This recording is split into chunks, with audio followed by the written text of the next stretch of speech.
Hi, everybody. Thank you for joining us. As we were so kindly introduced there, I'm Liam, joined by Jan and Jonathan. Today we're talking about the past, present, and future of blockchain and analytics. And I think 2024 has been an interesting year and a good time to look back on kind of what's been and what's kind of to come. And I think looking at it through the angle of some of the products like Chainalysis that you guys offer and some of companies like Coinbase, how you guys use them. But I think I would like to start with sort of setting the table stakes a little bit. We count Fidelity, we count BlackRock as constituents in the crypto market these days. And that also means that illicit finance and crime, that needs to come down to basically a zero when you have constituents like that. They can't be dealing with counterparties of that nature. And I'd like to kind of think about that in the context of how the market kind of began and why Chainalysis, why you guys decided this is going to be a sort of a perfect product or a suite of products for companies like Coinbase. So I think my first question is for you, Jonathan. What are some of the key trends that you've noticed or the biggest changes that you've noticed in the market since you guys got started and to the types of conversations that you're having in 2024? Yeah, so this year Chainalysis turns 10 years old, right? We've been sort of in this space since 2014, and before Chainalysis, there really wasn't any blockchain analysis. So the field has changed a lot. The types of trends and things that we're seeing in the market have changed. The actual job of being able to bring more transparency and legibility to the blockchain ecosystem is exactly the same as it was in 2014. I mean, we are there essentially to show which services are putting which transactions in the blockchain, and that gets leveraged by both the government agencies that use us to investigate these types of crime, and we can get into sort of the trends that we see on that side, but also for the institutions that are transacting in this space. And the level of sophistication of both the governments and the enterprises has gone up considerably to now what I would say is a fairly mature state, where actually if you look at preventing money laundering in cryptocurrency, it's arguably better and more effective than actually some of the systems that you have in traditional finance. And so that paves the way for organizations like Coinbase or Fidelity or BlackRock to be reputable, regulated financial services firms that can provide really great products to consumers. Did you add anything to that, Jan? Well, no. Then I agree. I mean, I think it's been an interesting road also for the regulators and so on to understand exactly that point, right? That crypto is actually much more transparent in many ways than the fiat world, right? So in fact, it's actually a terrible tool for money laundering or for ransomware and so on. It's a way where money moves quickly, but you will also be found out very quickly, thanks to tools like Chainalysis, or we have our own global intelligence team where we also do on-chain analysis and support police forces in cases where there has been payout in crypto, and often enough these people are caught. So it's again, it's actually a terrible tool for for money laundering, contrary to what seems to be the kind of common narrative in certain parts, right? And I guess, and yet there are still a lot of illicit crime that is done in crypto. What do you make of that sort of discrepancy? The fact that we have these excellent tools, and we can catch people a lot easier if they're turning to crypto, and yet they continue to turn to crypto in different parts of the world. What do you make for that discrepancy, Jonathan? Yeah, I mean, look, at the end of the day, humans are going to use all types of technology, right? And the more popular, the more usable cryptocurrency is, the larger the overall pie is.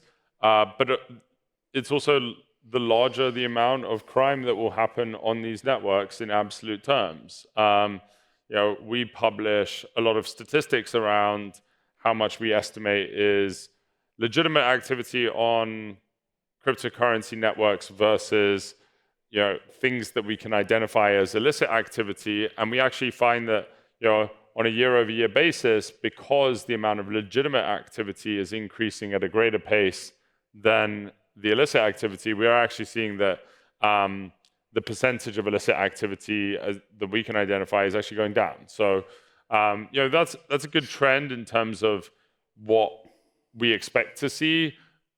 I don't think crime ever goes away, but effectively, the technology gets more and more used for legitimate purposes, and the percentage of overall activity is low.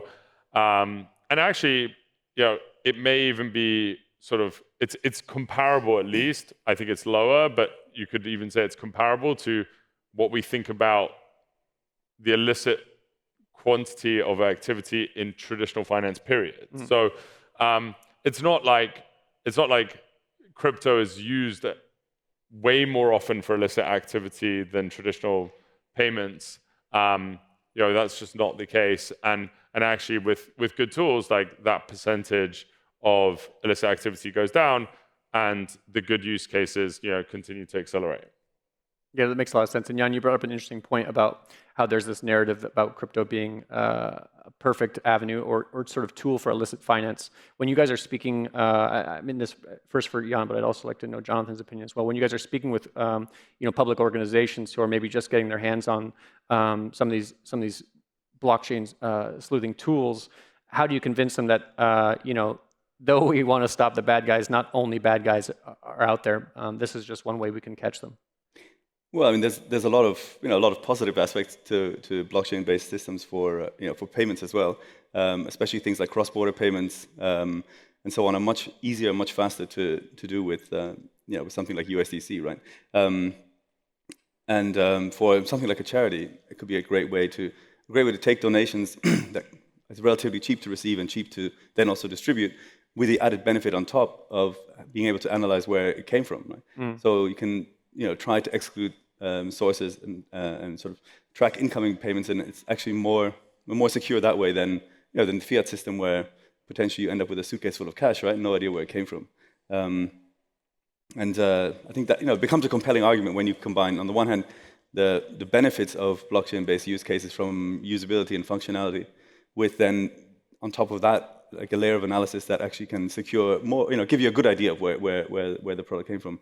When clients send us or new users send us crypto to put onto Coinbase, we also have to analyze where that came from, right? And we have to be careful not to receive assets from illicit sources as well. And that's all then also discussed with regulatory bodies and so on.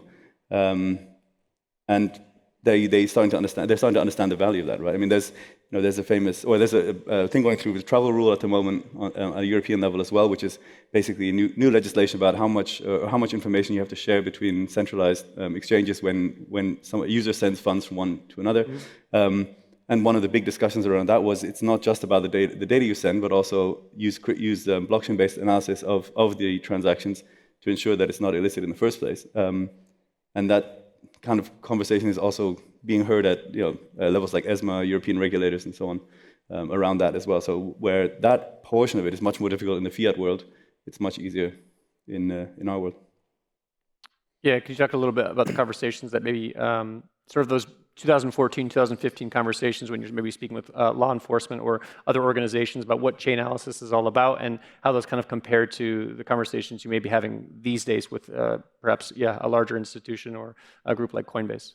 Yeah, I think that in the beginning, again, we were sort of the pioneer in the field, and I went around the world essentially educating people about the art of the possible in terms of being able to follow the money in crypto. And the people that we initially spoke to, like the same in every market, were the early adopters, the people that were curious, the people that were already building investigations with block explorers. And that's kind of that was the beginning of it. And that really relied on individual people having the sort of passion for the topic and maybe a level of understanding. Today we're in a completely different position where there have been thousands / tens of thousands of investigations built on chain analysis, and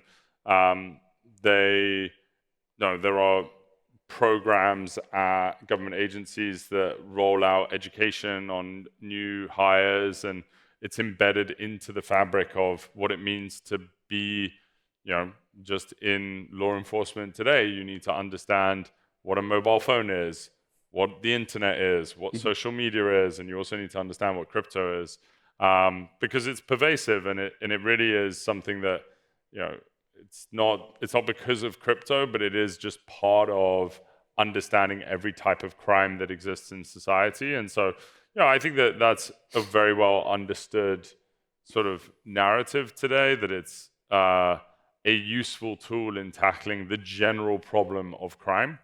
And from our conversation with exchanges and such, that went from, in 2014, when we started those conversations, it was very much about how an exchange could get a bank account, and the need to convince banks that exchanges had the ability to monitor their systems for risk. Today, there are a lot of regulatory conversations, and the banks, are also a stakeholder in understanding the controls of the exchange. But, for the most part, that is now like a very well understood set of questions that both regulators and banks ask from businesses. And, if you're building a business, you need to be able to articulate what are your controls around money laundering. That's just table stakes today in those interactions. Yeah, that makes a lot of sense. And we can touch a little bit on trends as well, because obviously crime in general isn't at zero, and crypto crime certainly isn't at zero yet either. Where are you guys seeing most of the illicit activity? Is it in ransomware? Is it from trying to launder, illicit funds gained from hacks? Is it from pig butchering scams? Where do you guys see most of the activity these days in 2024? Perhaps people trying to move that money through Coinbase. Are you guys able to determine whether this was from a hack or this is from a pig butchering scam somewhere in the world? Are you able to determine with that level of accuracy?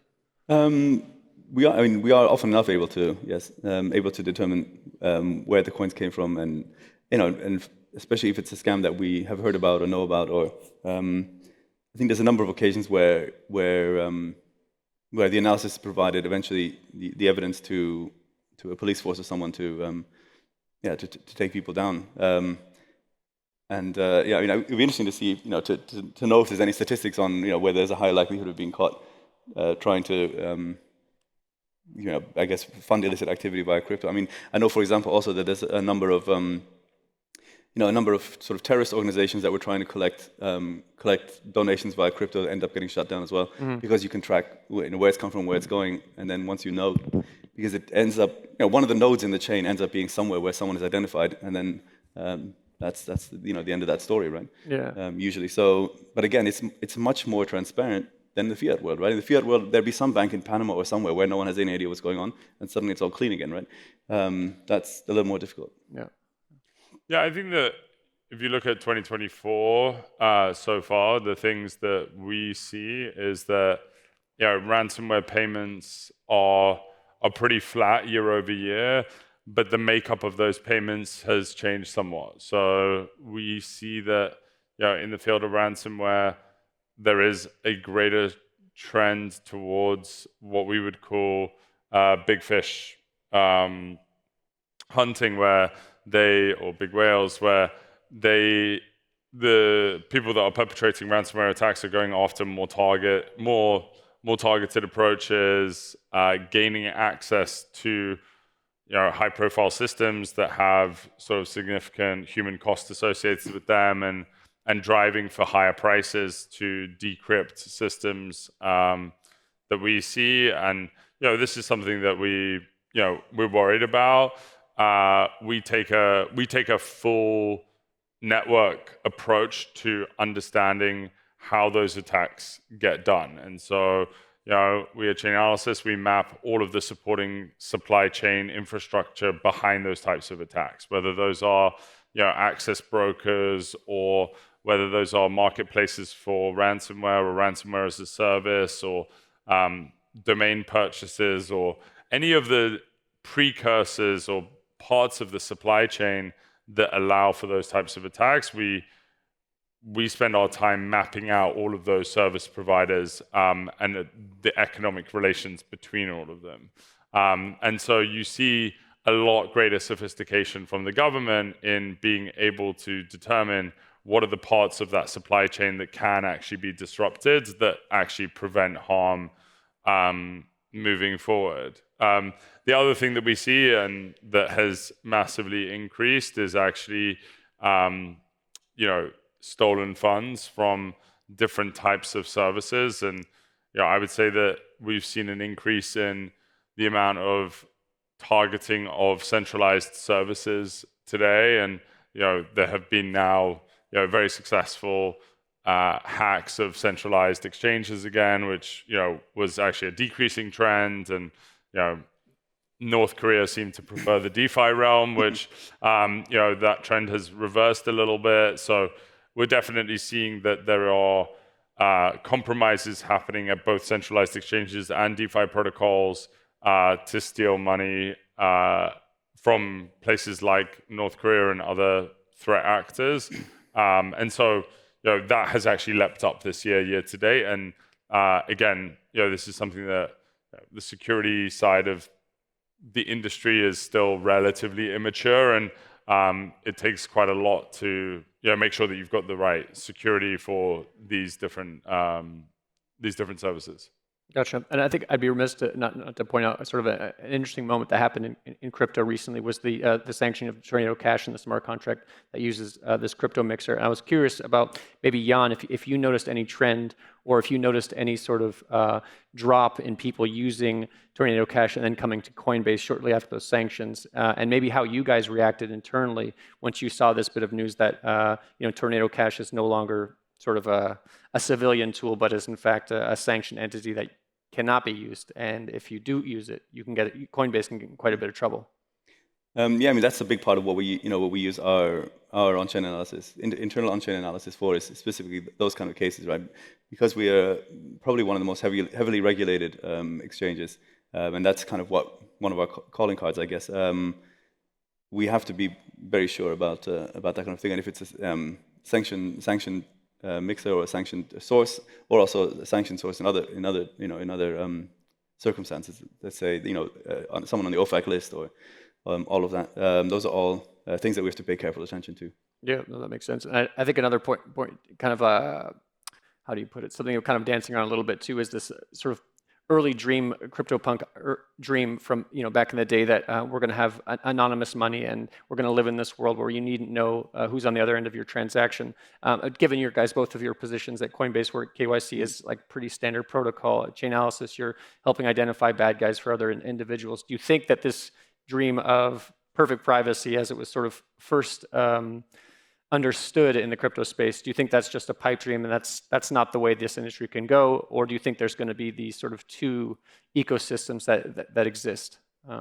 Yeah. Well, I mean, I think that it's a dream that's, I guess, always kind of been part of the crypto idea, right? As you say. But I would be surprised if that was the dream of the big mass of people want to use it, right? I think if we want to bring crypto into the mass market, if you like, there's going to be a set of rules that you have to follow, right? That's just how it is, right? I don't think that the mass market, everyone in the mass market is looking specifically for that kind of anonymity, right? I'm sure there's an element of that has to be preserved, right? Like the same way we use cash in the fiat world, there has to be an element of that in the crypto world.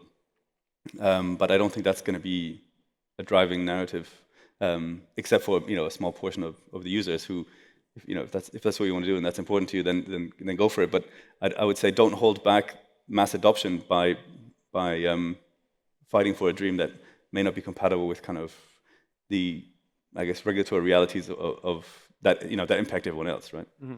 So, Jonathan, I'd be curious of your opinion on this. Yeah, I mean, it's interesting. I landed in Berlin this morning, right? And I would say when I first came to Berlin and came to the first Bitcoin meetups in sort of 2013, I would say that you go to pay for a coffee at a coffee shop in Berlin and good luck using a credit card, right? Yeah. Now you go to a coffee shop in Berlin and Berlin is one of the more sort of privacy conscious places that you visit and you pay with credit card routinely, and it's actually kind of difficult sometimes to pay for with cash even in Berlin. So I would say that people want privacy in payments, particularly for payments that matter, and like pharmaceutical bills or big expenses or business payments, etc. But there are very good ways to achieve that level of privacy that matter for businesses in crypto today, and there are good ways for there to be a level of privacy for certain types of transactions that really matter in geographies around the world within the crypto ecosystem. And the reality is that most people will require convenient private transactions that are potentially also regulated, and there is a big market for that has boomed. Is it exactly what like the cypherpunk dream laid out? No, it's not, because they didn't think about the mass adoption, as Jan sort of pointed out. So I think that the preferences around this have moved substantially over the last 10 years. The audience has moved. The technology has improved as well to help make really great user experiences that people want. And I think that is largely privacy brokered by intermediaries, similar to existing financial systems, rather than total anonymous crypto. And I guess as we're kind of wrapping up here a little bit, I'd be curious, where do you think these preferences in the crypto community are going to be moving maybe in the next 5 to 10 years? And then to what extent do you reckon, I mean, I imagine Coinbase is happy with any kind of bull run that happens, that's more people to kind of buy and sell. But to what extent do you think that values like privacy, the ability to track basically any transaction on the blockchain, those will kind of maybe move to the side, come to the center, and maybe some other values that you think are going to become more and more important to this mass audience that's maybe yet to arrive? Well, I mean, I think that's one of the exciting things about the space, right? Like it's being built by everyone all around the world in a decentralized way and distributed way. That's the nature of the beast, right? But one of the exciting things about that is that it opens a space up for people to build what they want and how they want it, right? Build their own little and at some point they'll become more and more interoperable. I'm just personally all in for Web3, right? And any kind of movement towards build better UX, better services, better versions of Web2 on Web3 will bring more people in. And I think then, as I said, more and more people in the system. I think those early cyberpunk dreams may not be the main driving factor anymore. It'll be convenience and usability and all of these things, which may or may not marry with some of those early dreams. But I think there's a space for that for sure, right? That's, like I said, that's one of the exciting things about this space, is that there's a space for everyone to build what they need to build, what they want to build. Sure. And Jonathan, where do you see these preferences moving in the next 5 to 10 years? Yeah, I think that. Look, I think that it's a big reflection of society at large, right? And so I think that again, there are privacy trends within our online identity and how we manage our data, and I think that a lot of those things are extremely important, and we're still kind of figuring that out with Apple and Facebook and Amazon and Google and other services. And I think that continues to accelerate, that there needs to be privacy in a lot of those ways. That being said, in terms of financial systems, there is a certain amount of compromise that has to happen for safety, and that hasn't actually shifted much in the last 20 years in terms of there hasn't been a way where we now do less prevention of money laundering than we did last year. And I think that's where there has to be consistency, and that will continue to be the case moving forward. But for most people in the world, I needed to make a payment last week that I needed to keep private from a business standpoint, and I would use Coinbase for that transaction. And I know that Coinbase has a centralized wallet, and the person on the receiving end of that payment doesn't know exactly which account it came from. So, and that worked for the purpose of that transaction. Now, that doesn't work for the purpose of every transaction, but that's, gives you a sense of like how, really, some levels of privacy are very much possible leveraging centralized services. Gotcha, right. So Coinbase turns out to be a fantastic mixer when moving for certain transactions. Except that the users are all identified. So, yeah, that's fair. Right. Yeah. So I guess the point there would be, well, maybe that's someone's phone. The point there being like, if someone were to somehow hack or gain access to Coinbase's data, then there might be a privacy scandal of sorts. Yeah, potentially, yes. But I mean, we have, I guess, a fairly large team who specifically spend a lot of their time protecting that, and then have done so, successfully for the 12 years or so we've been in existence. So, but yeah, for sure, it's a honeypot, right? And we're very, very aware of that. Great. That's all of our time then today. Thank you so much.